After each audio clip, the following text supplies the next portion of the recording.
कितनी अजीब बात है ना दादी। मेरे 2-3 दिन के खराब ताल्लुक पे आंटी मुझे रोज कुछ ना कुछ सुना देती हैं। She makes me very uncomfortable. मैं आपको बता रही हूँ, आप माफ कर दीजिए, मेरी बच्ची किसी मुश्किल में है, वो बहुत परेशान थी। अगर परेशान है तो अपने फैसलों की वजह से। तो गाइस, जैसा आप लोग ने देखा कि कामयार की इस इग्नोरेंस से आयरा बहुत उदास रहने लगती है। और हद तो तब होती है जब कामयार फरिया के साथ ड्रिंक करके आधी रात में आयरा के रूम में एक साथ आते हैं। और फिर कामयार आधी रात में आयरा से कहता है कि मनाओ मुझे।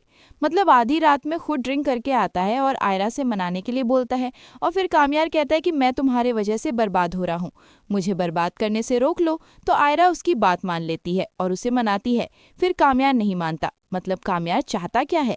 और फिर आयरा उसे सोफे पर सुलाकर खुद बेड पर सो जाती है।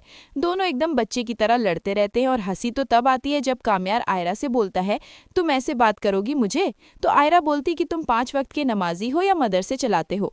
मतलब ये रोस्टिंग से एपिसोड का मजा ही अलग हो जाता है।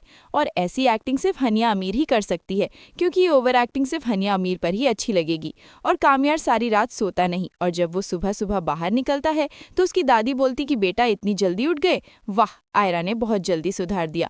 तो वो और गुस्से हो जाता है। मतलब पूरा घर उसे रोस्ट करने में लगा रहता है। और फिर जब वो दोबारा पार्टी में जाता है तो बहुत जल्दी घर आ जाता है। और जब फरिया उसे रूम तक छोड़ने को बोलती है तो उसे मना कर देता है। मतलब कामयार सुधर तो रहा है। और फिर जब वो रूम में वापस जाता है तो आयरा रूम लॉक कर लेती है और उसे बाहर सोने के लिए बोलती है, क्योंकि वो 11 बजे से पहले नहीं आता। और सारी रात उसे बाहर सोने के लिए बोलती है। और फिर जब कामयार बाहर सो जाता है तो फिर आयरा उसे परेशान करने के लिए फिर उसके पास जाती है और उसके ऊपर पानी डाल देती है उसे जगाने के लिए। तो कामयार बहुत गुस्सा हो जाता है और फिर वो आयरा का हाथ तेज से उसका पकड़ लेता है।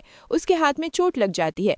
फिर वो आयरा से सॉरी भी बोलता है, तो आयरा भी उसका हाथ तेज से हाथ पकड़ के मोड़ देती है। तो गाइस, क्या लगता है, ऐसा ही छोटी लड़ाइयों से इन दोनों में प्यार बढ़ेगा या फिर सब ऐसे चलता रहेगा? गाइस, कमेंट में अपना रिव्यू जरूर बताएं। और ऐसे और रिव्यूज के लिए हमारे चैनल रिव्यूवर्स ड्रामा को सब्सक्राइब करें।